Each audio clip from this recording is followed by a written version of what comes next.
Ele não conseguia parar de tremer. Enquanto o juiz lia seu veredicto, o adolescente de 18 anos se tremia como um cão covarde e assustado. Ele implorava por perdão. Mas não se engane, este jovem não é a vítima aqui. Sentando no banco dos réus está um garoto responsável por tirar a vida de uma mãe e 3 crianças de forma trágica. Esta é a história de Chase Jones, e a forma com que ele foi parar ali é cruel e triste.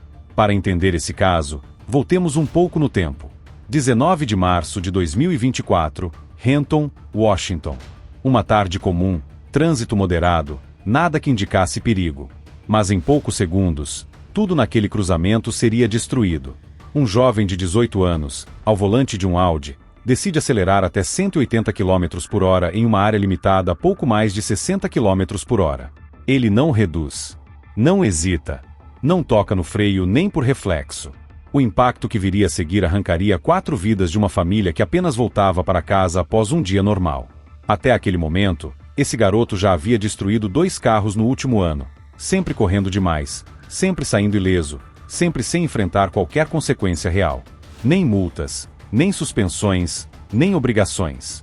Apenas advertências vazias que não impediram o que estava prestes a acontecer.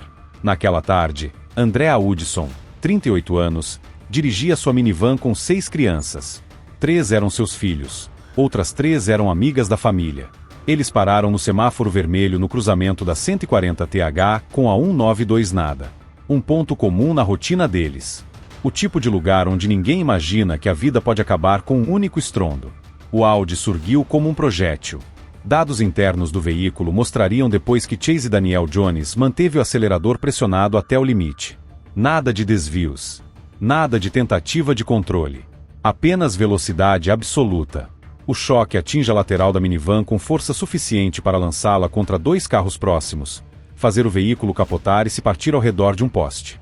Para os socorristas experientes que chegaram minutos depois, a cena parecia irreal, e ainda assim, impossível de esquecer.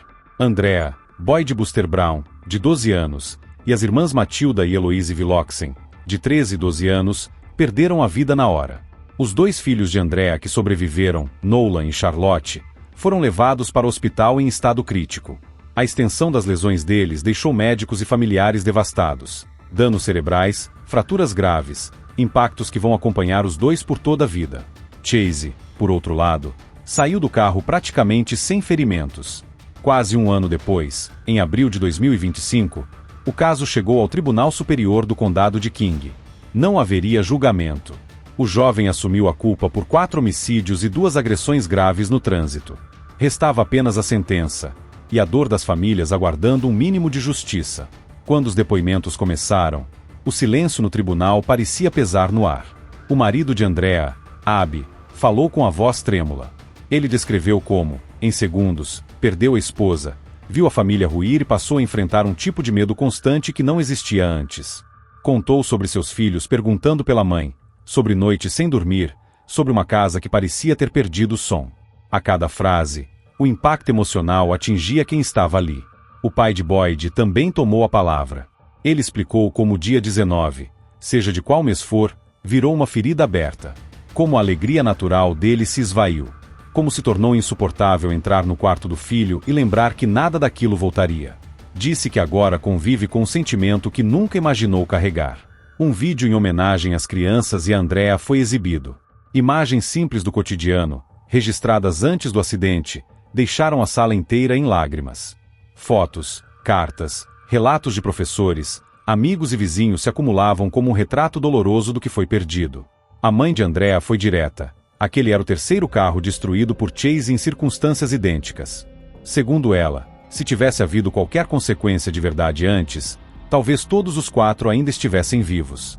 Ela disse isso com firmeza, mas terminou com algo que surpreendeu a muitos. Apesar do sofrimento, ela ofereceu perdão ao jovem. Não para absolver o que aconteceu, mas para tentar sobreviver ao luto. Nem todos conseguiram seguir esse caminho. Outros familiares afirmaram que perdoar não diminui a ausência, não apaga o trauma e não devolve aquilo que lhes foi tirado. Quando chegou o momento de Chase falar, ele não conseguiu. Seu advogado leu uma declaração em nome dele. O texto dizia que usar o carro como válvula de escape emocional foi o maior erro da vida dele. Enquanto as palavras eram lidas, o jovem chorava, consciente de que nada devolveria o que tirou. Por fim, o juiz se pronunciou. Ele reconheceu a dimensão da tragédia, o impacto coletivo e o desespero das famílias. Leu trechos das cartas que havia recebido, mencionando descrições de vazio, saudade e sofrimento que atravessavam todos os depoimentos. E deixou claro algo que ninguém ali queria ouvir, mas todos sabiam ser verdade. Nenhuma sentença possível seria capaz de reparar a perda. O que o juiz desejava, e o que todos naquela sala pareciam desejar, era que a memória de Andrea, Buster, Matilda e Heloise não ficasse marcada apenas pelo momento do acidente, mas pelo que eles representavam para quem os amava. Que a lembrança deles não fosse reduzida a uma estatística de trânsito, mas permanecesse como parte viva da história daqueles que lutavam para seguir adiante. Lembrem-se de quem eles eram, não apenas do que aconteceu naquele cruzamento. Andrea era conhecida pela coragem tranquila, pela autenticidade sem esforços e por um senso de humor tão espontâneo que iluminava qualquer ambiente. Amigos a descreviam como a pessoa mais incrível que já conheceram, não por exagero, mas porque era impossível não se sentir bem perto dela. Buster tinha uma energia que contagiava. Era aquele garoto que preenchia uma sala só com o riso, com o calor humano, com a alegria que parecia brotar dele naturalmente. Um verdadeiro ponto de luz para todos que conviviam com ele. Matilda era lembrada pela doçura e pela gentileza que pareciam parte de seu próprio modo de existir. Tinha uma alegria suave, constante, que tornava tudo mais simples ao redor. E Heloise, por sua vez, carregava uma curiosidade cheia de vida, inquieta, animada, espirituosa. O tipo de criança que fazia perguntas que ninguém esperava, sempre com um sorriso pronto. E por favor, nunca deixem de acompanhar Nolan e Charlotte. Eles ainda estão tentando se reconstruir em meio ao impossível. Saber que não foram esquecidos fará diferença no caminho longo que tem pela frente. Embora eu nunca tenha conhecido essas pessoas em vida, as cartas, as fotos e os relatos de hoje tornaram cada uma delas muito mais do que nomes em um processo judicial.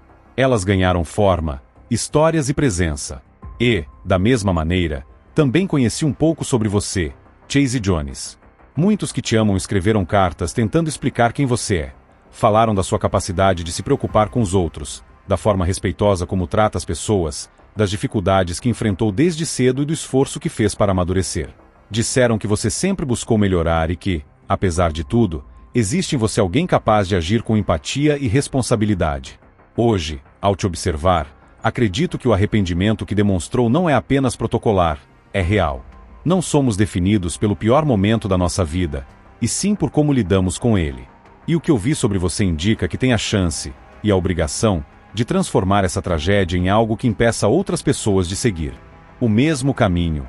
Palavras não bastam. O que você fizer daqui para frente é o que realmente contará. Com isso, sigo a recomendação acordada entre as partes. Para os 4 crimes mais graves, imponho 210 meses de reclusão, a serem cumpridos ao mesmo tempo e também de forma simultânea as sentenças dos outros 2 crimes.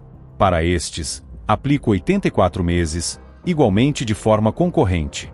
Após o cumprimento da pena, haverá 18 meses de supervisão comunitária. E fica determinado que não poderá haver qualquer contato com as famílias Hudson, Wilcoxen e Brown. A restituição será definida posteriormente. Ao final, isso significa cerca de 17 anos de prisão, o limite inferior dentro de um possível período de até 23 anos. Com bom comportamento, Chase poderá deixar a penitenciária aos 36 anos. E então permanece a pergunta que atravessa toda essa tragédia. Será que 17 anos são suficientes para impedir que outro jovem trate 180 km por hora como entretenimento? Uma escolha feita em um único segundo. 4 vidas apagadas.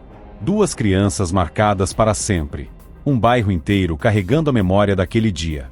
Se esse caso te revoltou, te comoveu ou simplesmente te fez pensar, deixa o like, se inscreva, ative as notificações e comenta aí embaixo. 17 anos, justiça ou insuficiente? E, acima de tudo, dirija com responsabilidade. Porque o próximo cruzamento pode ser o seu.